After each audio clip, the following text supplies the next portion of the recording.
What's one interview you walked out of knowing you wouldn't get the job? I have had a number of job interviews recently that went poorly and did not result in securing employment.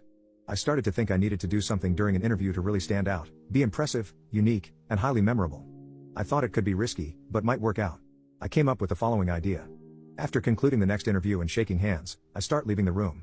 Then before coming up to the door I would stop, turn around, and say there's one more thing you need to know about me. Then pull out a bottle of hot sauce, down the entire bottle, slam it onto the ground and say I can handle the heat. I would nod confidently and then leave the room. Boom. I imagined that they would be really impressed and wowed by such a performance. So the day came and it didn't pan out like I thought it would. It was only a small bottle of hot sauce, so I figured it would be no big deal to actually down. I should have tested the theory at home first, but I didn't. I was a nervous wreck during the interview. The interviewers had a very serious demeanor and a piercing gaze that made it difficult for me to concentrate on the questions they were asking. The room was uncomfortably warm, and beads of sweat formed on my forehead, causing my glasses to slide down my nose. My hands were shaking and my stomach started feeling really gassy for some reason. So, tell me about a time when you had to handle a difficult situation at work, one of the interviewers asked, leaning back in his chair and crossing his arms. I stammered, trying to recall the rehearsed answer I had prepared. Just as I began to speak, my stomach let out a loud, embarrassing growl. Then I farted. Not just a small toot, but like one of those farts that could be confused for something much worse. If I had to compare the putrid smell, I would put it up there in my top 3 and say that the UN would have declared it a war crime had it been used in battle. The tiny room suddenly turned into a burial ground and the smell wasn't going anywhere.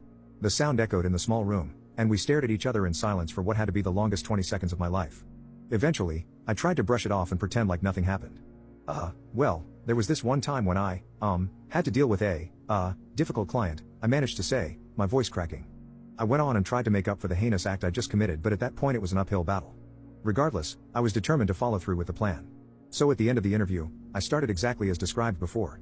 I was leaving and I turned around right before the door. Maybe with not as much swagger as I'd imagined in my head, I declared there's one more thing you need to know about me.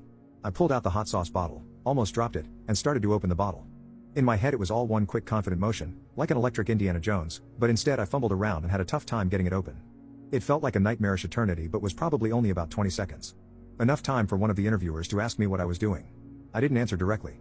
Instead, after I got the bottle open, I repeated there's one more thing you need to know about me. Then I guzzled down the entire bottle of hot sauce. I instantly regretted it. My mouth and throat felt like lava was swirling around inside me. I immediately started to gag and loudly cough. I was crying involuntarily. Tears hardcore streaming down my face. I was sweating even more than before, like a terrible fool. I desperately tried to scream I can handle the heat but just kept coughing before I could get anything out. The interviewers were all standing up looking at me in horror and confusion.